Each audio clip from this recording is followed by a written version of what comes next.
Hello my dear students, welcome to my YouTube channel. This is Ravindra Kumar. तो आज हम लोग इस वीडियो में क्लास 11th एनसीईआरटी मैथ का एक्सरसाइज 13.1 का क्वेश्चन नंबर 1 से स्टार्ट करेंगे स्टूडेंट। तो देखिए, हमने बोर्ड पे क्वेश्चन लिख रखा है।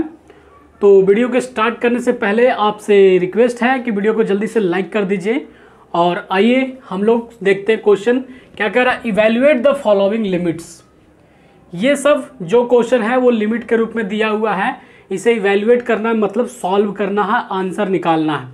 तो कुछ क्वेश्चन शुरू के बहुत इजी हैं और कुछ क्वेश्चन थोड़े से बीच में आपको फॉर्मूले वगैरह लगाना पड़ेगा, तो आप ध्यान से सॉल्व करेंगे।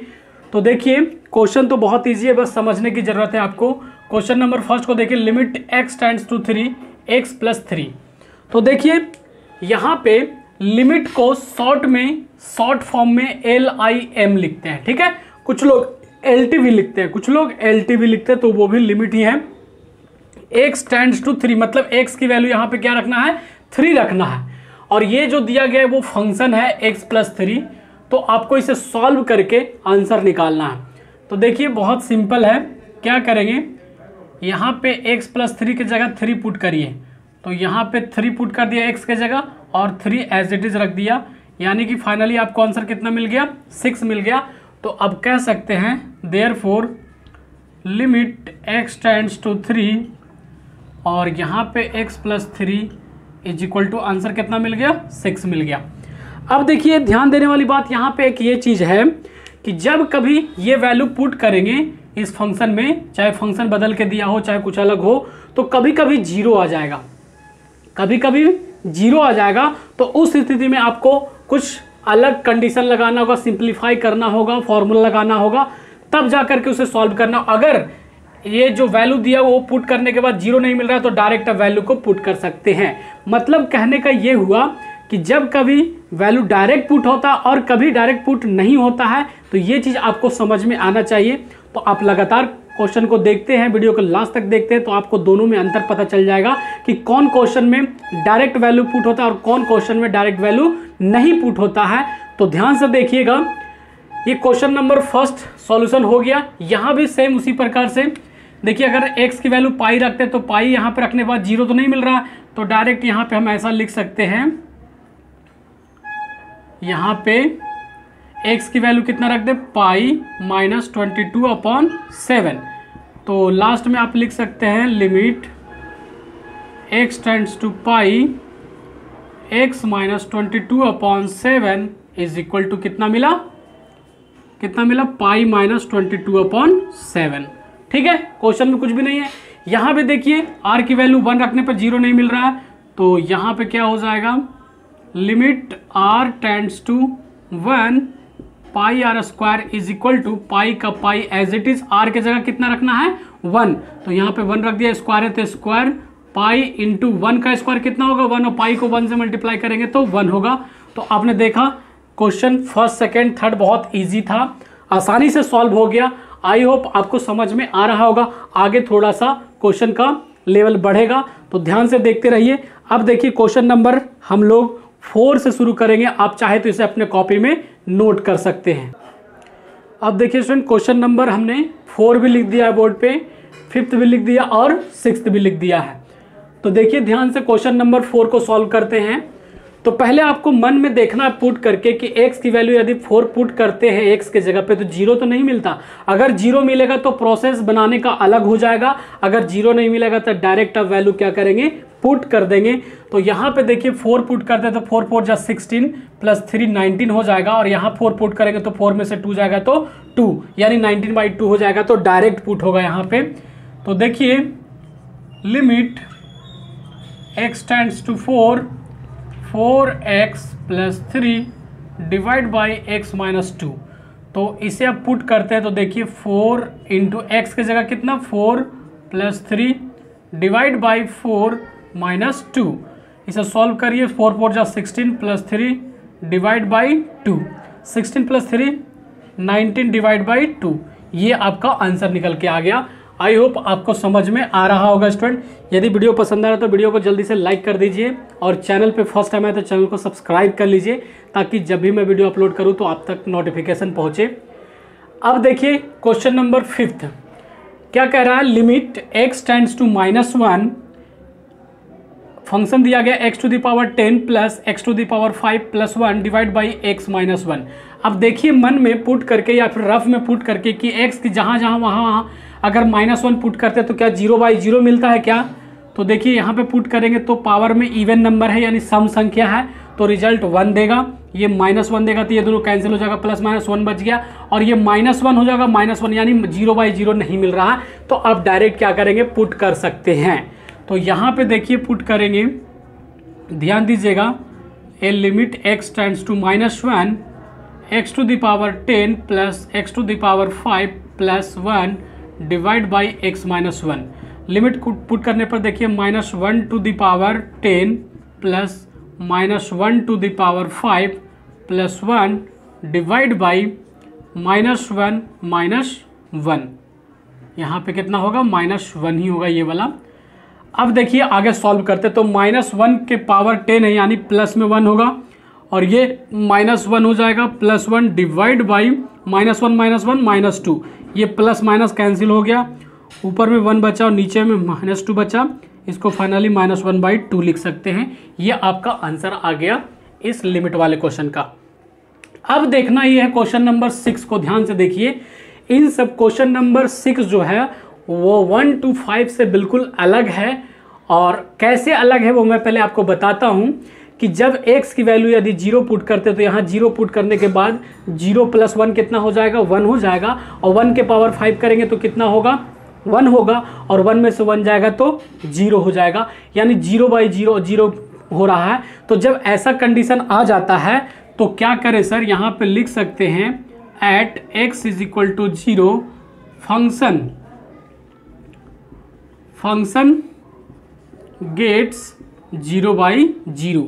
अब 0/0 हो रहा है तो ऐसे कंडीशन में आपको डायरेक्ट वैल्यू 0 नहीं पुट करना है, आपको कोई प्रोसेस लगाना पड़ेगा। अब प्रोसेस क्या लगाएं सर, तो देखिए मैं क्या करता हूं, कुछ उपाय है। x + 1 को y मान लेता हूं, माना कि लेट y = x + 1। कोई दिक्कत इतना में, कोई दिक्कत है नहीं सर। अब ध्यान दीजिए कि यहाँ पे x = 0 दिया हुआ है तो यदि आप x = 0 कर देते हैं तो y की वैल्यू आपको क्या मिल जाएगा, 1 मिल जाएगा ना। कोई दिक्कत तो इतना में नहीं है, नहीं सर कोई दिक्कत नहीं है। तो अब ध्यान दीजिए यहाँ पे, अब यहाँ पे x + 1 की जगह क्या रखेंगे, y रखेंगे और यहाँ पे x है तो इसको चेंज भी तो कर सकते हैं। x = अगर लिखना हो तो 1 को इधर लाएंगे तो y - 1 भी हो जाएगा, होगा ना। यहाँ पे समझने वाली बात है, क्वेश्चन बहुत छोटा है, कंसेप्ट इसमें छुपा हुआ है। यदि ध्यान से आप नहीं देखेंगे तो आपको समझ में नहीं आएगा। तो यहाँ पे देखिए क्या करा हमने, x यहाँ पे, क्योंकि यहाँ पे जब y के टर्म में होगा तो नीचे भी y के टर्म में होना चाहिए, इसीलिए इसको x = यहीं पे रहने दिए और 1 को इधर y की तरफ रख दिए। तो मतलब x = हम यहाँ पे ये वाला वैल्यू पुट कर सकते हैं, इसलिए हमने ऐसा किया। तो देखिए ध्यान से, लिमिट कर दिया। अब x = 0 नहीं, y = क्या रखेंगे, 1 रखेंगे। देखिए y = 1, लिमिट क्या हो गया, चेंज हो गया, लिमिट चेंज हो गया, y = 1 और x + 1 के जगह पे क्या लिखेंगे, y लिखेंगे और पावर में 5 है तो 5 और -1 है तो -1 डिवाइड बाई x की जगह क्या रखेंगे, y - 1 रखेंगे। ये देखिए बिल्कुल बदल गया है।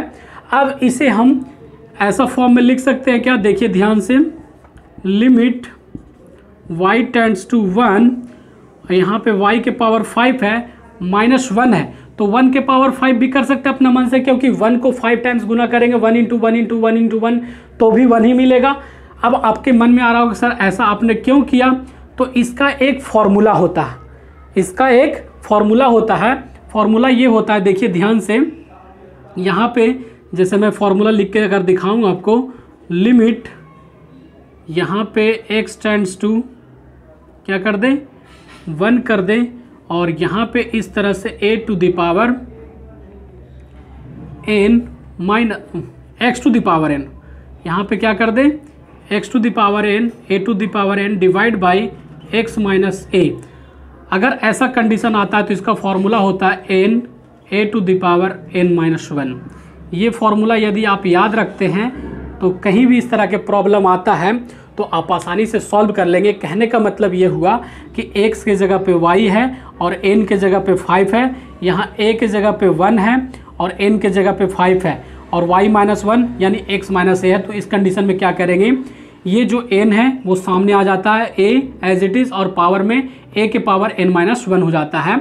तो अगर इस फॉर्मूला पे इसको बैठाते हैं या बनाते हैं तो देखिए क्या होगा, n की वैल्यू यहाँ पे कितना होगा सर 5 होगा और a की वैल्यू यहाँ पे कितना 1 है तो 1 लिख दिया, n माइनस 1 तो 5 माइनस 1 यानी इसको 5 माइनस 1 4 हो जाएगा, 1 के पावर 4 कितना 1 ही मिलेगा और 5 को 1 से मल्टीप्लाई करेंगे तो 5 होगा। आपका क्वेश्चन नंबर 6 का आंसर जो आ गया वो 5 आ गया।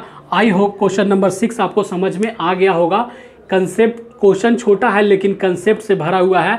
अक्सर ऐसे क्वेश्चन आपको आईआईटी जेईई मेंस एडवांस में भी इस तरह के क्वेश्चन पूछे जाते हैं।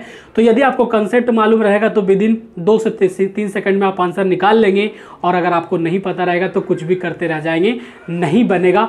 तो आई होप क्वेश्चन नंबर 6 आपको समझ में आ गया होगा। तो आइए अब हम लोग क्वेश्चन नंबर 7, 8, 9 देखते हैं। अब देखिए स्टूडेंट क्वेश्चन नंबर 7 यहाँ पे क्वेश्चन नंबर 8 और क्वेश्चन नंबर 9 लिख दिया है। तो क्वेश्चन नंबर 7 को पहले सॉल्व करेंगे, फिर 8 को, फिर 9 को।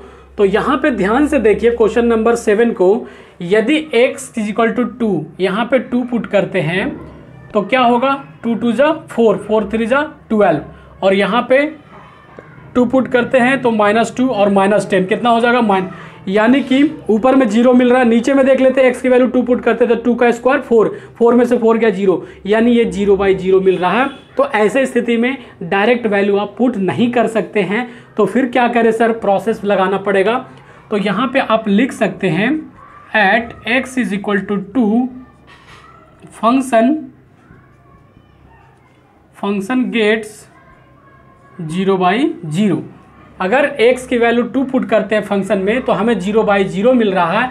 तो ऐसी स्थिति में फिर क्या करें सर, तो देखिए मैं बताता हूँ, ध्यान से देखिएगा, समझ में आ जाएगा। लिमिट x टेंड्स टू 2, इस ऊपर वाले फंक्शन को अगर ध्यान से देखेंगे तो ये फैक्टराइजेशन पे बन रहा है, गुणनखंड विधि से इसे ब्रेक कर सकते हैं। तो देखिए क्या करेंगे, यहाँ पे इसको 3x² का 3x² लिख दिया, यानी कि इसको जब इससे मल्टीप्लाई करेंगे तो 30x² हो जाएगा। कितना हो जाएगा, 10 को जब 3 से मल्टीप्लाई करेंगे तो 30 हो जाएगा -30x²।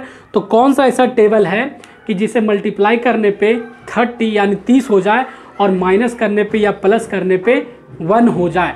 तो 6 5 जा 30, 6 बचे 30 यानी 6 में से 5 जाएगा तो 1। तो यहाँ हमें मिल गया है। तो हम देखिए क्या करेंगे, -6 + 5x - 10। कोई दिक्कत इतना में नहीं सर। देखिए हमने क्या किया, -x को -6x + 5 कर दिया, क्योंकि -6x में से 5x जाएगा तो -x बचेगा और इसको मल्टीप्लाई करेंगे तो 6 बचे 30x² मिलेगा माइनस का। आई होप आपको समझ में आ गया होगा कि हमने क्या किया है। ये गुणनखंड विधि से हमने किया है, फैक्टराइजेशन मेथड से, जो कि हम लोगों ने क्लास 8 से पढ़ते आ रहे हैं। और इसको अगर ध्यान से देखें तो ये भी एक फॉर्मूला पे बन रहा है। इसे ऐसा लिख सकते हैं x² - 2 का होल स्क्वायर लिख सकते हैं। अब a² - b² फॉर्मूला पे बन रहा है। तो देखिए और आगे प्रोसेस क्या करते हैं, लिमिट x टेंड्स टू 2। अब इन दोनों में से कॉमन निकालेंगे तो कितना कॉमन निकलेगा, 3x कॉमन निकलेगा। तो यहाँ क्या बचेगा सर, x - 2 बचेगा और प्लस इन दोनों में से कॉमन निकालते हैं तो 5 कॉमन निकलेगा। यहाँ क्या बचेगा, x और 5 2 = 10 और डिवाइड बाई, इसको अगर देखें ध्यान से तो ये अलजेब्रिक फार्मूला बीज गणित का एक सूत्र होता है, a² - b² बराबर a + b × a - b। यानी कि हम इसको अब ऐसा लिख सकते हैं x + 2 और x - 2। कोई दिक्कत इतना में नहीं सर। और इसको आगे प्रोसेस सॉल्व कीजिए तो लिमिट x टेंड्स टू 2। अब इन दोनों को कॉमन निकाल दे बाहर, तो कॉमन निकालने के बाद x - 2 कॉमन निकल गया तो क्या बचा, 3x और +5 बचा। तो यहाँ पे 3x + 5 लिख दिया और डिवाइड बाई क्या है, x + 2 और x - 2। कोई दिक्कत इतना में सर नहीं। अब x - 2 कैंसिल हो जाएगा तो इसे कैंसिल कर दिया। तो यहाँ पे क्या बचा, लिमिट x टेंड्स टू 2, क्या बचा न्यूमरेटर में 3x + 5 और डिनोमिनेटर में क्या बचा, x + 2 बचा। अब डायरेक्ट वैल्यू पुट करिए, 0 नहीं मिल रहा है तो जब वैल्यू पुट करेंगे तो 3 2 जा 6 + 5 और यहाँ पे 3 + 2 कितना हो जाएगा 5। इट मीन्स आपको वैल्यू जो निकल के आएगा वो 11/5 निकल के आएगा।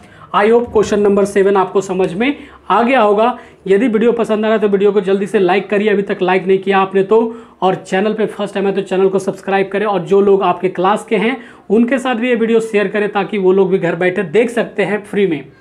अब देखिए क्वेश्चन नंबर 8 को देखते हैं। अगर क्वेश्चन नंबर 8 को पुट करते हैं x के जगह पे तो यहाँ 3 पुट करेंगे, 3 के पावर 4 यानी 3 गुणे 3 गुणे 3 गुणे 4 बार करेंगे तो कितना हो जाएगा 81, यानी 0 मिल रहा है ऊपर। नीचे भी अगर 3 पुट करते हैं तो 3 3 जा 9 2 जा 8 18 हो जाएगा, और यहाँ पे कितना हो जाएगा 15 हो जाएगा, और -15 और -3 18 यानी नीचे भी 0 मिल रहा। तो जब ऐसे कंडीशन में 0 मिलता है तो फिर क्या करें सर, प्रोसेस फिर इस तरह के कुछ अपनाना पड़ेगा। तो यहाँ पे सबसे पहला लिख दीजिए कि एट x = जब 3 पुट करते हैं तो फंक्शन में क्या मिलता है हमें 0/0 मिलता है, फंक्शन गेट्स 0/0।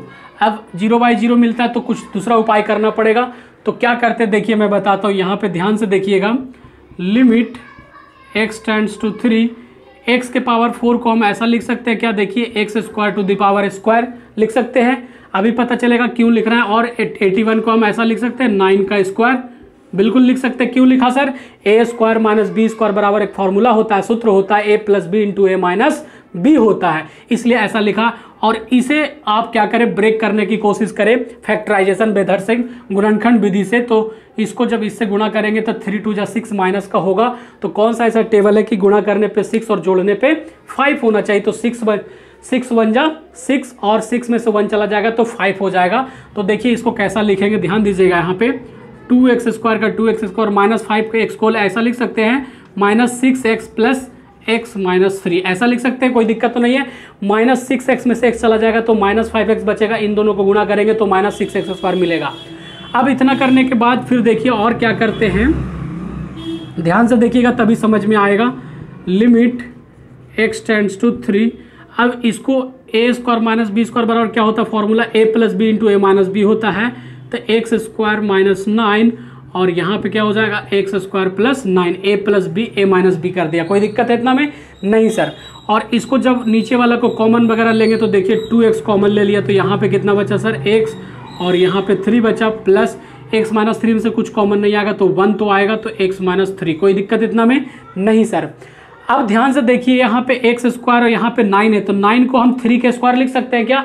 3 का स्क्वायर लिखने से क्या होगा फ़ायदा, देखिए अभी जस्ट पता चलेगा। x टेंड्स टू 3, यहाँ पे हम x का स्क्वायर और -3 का स्क्वायर लिख सकते हैं, 9 को बिल्कुल लिख सकते हैं।